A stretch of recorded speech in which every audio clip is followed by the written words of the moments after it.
অলপ ওচৰত আহিছ কোনটো মাৰিব লাগিব মাৰিব নালাগে দিয়ক হ'ব আপুনি উঠাই দিয়কচোন বোলো কিবা ফটো চটো আহিছে নে আপোনাৰ দুইজনে আহিছে আহিছে অলপ ওচৰত আহক এইজন আমাৰ ভাল ইণ্টাৰপ্ৰেনাৰ হয় আৰু তেখেতক আমি গভৰ্ণমেণ্টক আমি এটা আপিল কৰিম যে তেখেতক আমি যিহেতু 2 বছৰ এই প্ৰ' মেক্সটো ৰাইচ মিলৰ ৰিজাল্টটো ভালেই আহিছে তেখেতক আমি এতিয়া গভৰ্ণমেণ্টক আমি এই হেৰিৰ পাছতে আমি যাম DC অফিচত তেখেতক ক'ম যে তেখেতে ৰাইচ মিল লৈ বহুত মানুহক সংস্থাপন দিছে আৰু তেখেতক গভৰ্ণমেণ্টে স্পেচিয়েল ছাপোৰ্ট কৰিব লাগে PMGP লোন হওক বা গভৰ্ণমেণ্টৰ ছাবচিডি হওক বা আৰু অনুষ্ঠানটো ডাঙৰ কৰিবলৈ কাৰণে গভৰ্ণমেণ্টে তেওঁক হেৰি কৰিব লাগে আৰু ছান এগ্ৰ ইঞ্জিনিয়াৰ আছাম ফালৰ পৰা আমি বহুত চেষ্টা কৰিম তেখেতক ছাপোৰ্ট দিবলৈ আৰু এই মিলটো 2 বছৰ হ'ল 2 বছৰত তেখেতে বহুতখিনি আপগ্ৰেডেশ্যন কৰিছে কষ্ট কৰিছে খালি এলিভেটৰটো নাই আৰু এলিভেটৰটো আমি তেখেতক 2 বছৰ যিহেতু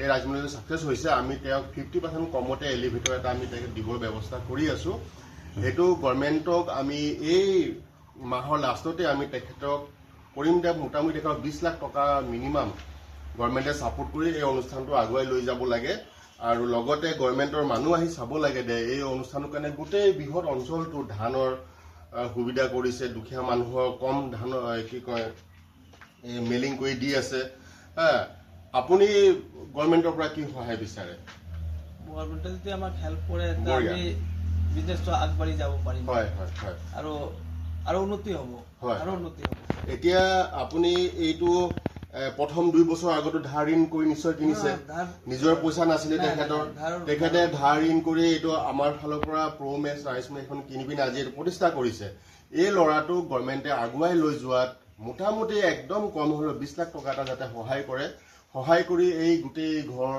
আৰু অনুষ্ঠানটো যাতে ডাঙৰ কৰি ল'ব আৰু নিবনুৱাই ভাত পাব ইয়াতে তেখেতে চবচে সমাজৰ কাম কৰিছে অকল এইটো বুলি নহয় আৰু এইখিনি মেচিন আছে পলিচাৰ কিবা কিবি আৰু বহুত ধৰণৰ কৰিছে ভিডিঅ'খনত দেখা পাব আমি আপিল হৈছে এতিয়া তেখেতৰ লাইনৰ বিলো বহুত আহিব তেওঁ মটৰত কৰিছে লাষ্ট অনুৰোধ অসম চৰকাৰলৈ যে আমাৰ আপোনাৰ নামটো এবাৰ কৈ দিয়ক আমি এইটো তেওঁ ৰতন চন্দ্ৰ হয় আৰু গাঁওখনৰ নাম ডিষ্ট্ৰিক্টখন শোণিতপুৰৰ ল'ৰা হয় তেখেতৰ নাম কৈছে গাঁওখনৰ নাম কৈছে তেখেতে এই শোণিতপুৰত বহুত সমস্যা সমাধান কৰিছে মানুহে বাহিৰত ধান লৈ যাব নালাগে আৰু ইয়াতে আপুনি কি কি কাম কৰিব পাৰে এবাৰ ভিডিঅ'ত কৈ দিয়ক যাতে গভৰ্ণমেণ্টে গম পায় আমি ইয়াতে ধান সিজোৱা ধান আৰুৱা ধান উষ্ণোৱা ধান দুটা ধানেই আমি কুটাব পাৰি আৰু পিঠাগুড়ি মাকৈ গুড়ি গম এইবিলাক আমি কৰাই গুড়ি এইবিলাক আমি ইয়াতে আমি পিছাব পাৰি এইখিনি পিছুৱাই পাৰে ন আৰু আপোনাৰ মিনিমাম এতিয়া এই বেলেগ কথা কোৱা নাই এইটো ৰাইচ মিলৰ পৰা মাহত কিমান আহে মিনিমাম ইনকাম আৰু যোনটো বস্তু গভৰ্ণমেণ্টে গম পাব কিয় আপুনি ধাৰ মাৰিবও লাগে আপোনাৰ বৃহৎ ধাৰ আছে কিয় এইটো মেচিনটো মোটামুটি 2 লাখ টকাৰ ওপৰত পৰিছে আনা নিয়া কৰি এতিয়া ধাৰ মাৰিবলৈ কাৰণে মাহত কিমান ইনকাম হয় মোটামুটি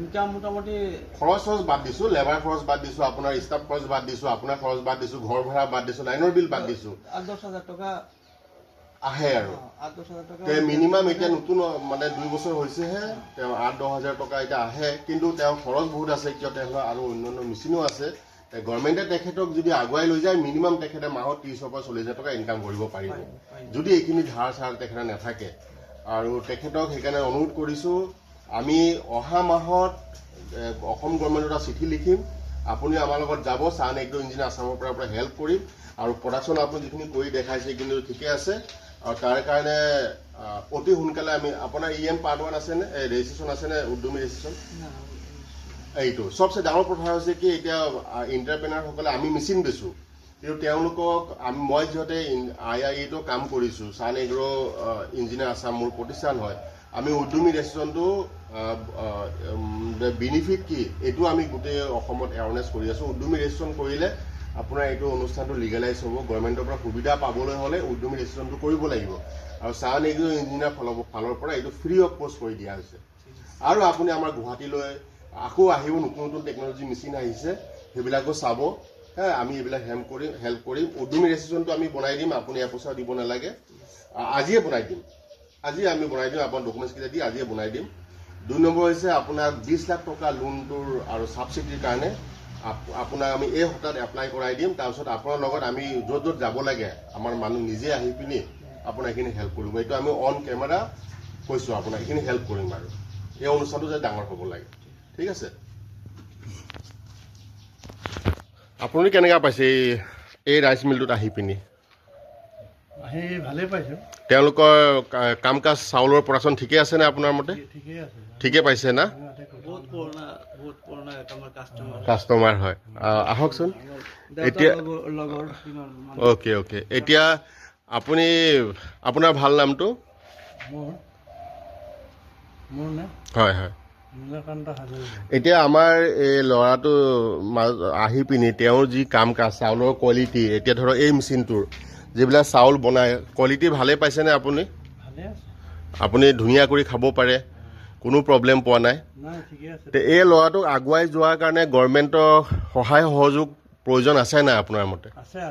আৰু যদি গভৰ্ণমেণ্টে সহায় কৰে আৰু অনুষ্ঠানটো ডাঙৰ কৰি লৈ যাব। ডাঙৰ হ'লে ভাল হয়, মানুহৰ ওচৰ চুবুৰীয়া মানুহৰ অলপ সহায় হয়। সহায় হ'ব, হয় নহয়? এতিয়া আমি এইটোত এতিয়া মিছনত লাগিছোঁ, তেখেতক হেৰি কৰিম আৰু এইটো ছান এগ্ৰ ইঞ্জিনিয়াৰ আছামৰ ফালৰ পৰা এইখিনি গোটেই হেল্প কৰিম। আৰু আজি আমি উদ্যমী ৰেজিষ্ট্ৰেশ্যনটো তেখেতক আজিয়ে বনাই দিম। তেখেতে এইটো নকৰাৰ কাৰণে সম্ভৱ কিছুমান সুবিধা আপুনি পোৱা নাই আৰু এইখিনি আমি কৰি দিম আজি। ঠিক আছে।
আছোঁ ভিডিঅ' কল কৰি চাব পাৰিবা প্ৰ' মেক্স হয় তুমি ভিডিঅ' কলতে থাকা দেই জলদি আহ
চাউলটো দেখাই দিয়কচোন হাতেৰে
ইয়াতে চাউল ল'ব ন ভুচিটোতে তেওঁ তাত ল'ব আহে কেনেকা পায় ভালে পায় ন মানে তেখেতক আমি এতিয়া হেল্প কৰিম অলপ ভিডিঅ'টো কৰি দিব তেখেতে পাৰে না আপুনি পাৰিবনে এইটো ভিডিঅ'টো অলপ কৰি দিবনে আহক আপোনালোকক সুধো বাইদেউ বেছি ক'ব বাইদেউ মানে এইটোৱে মই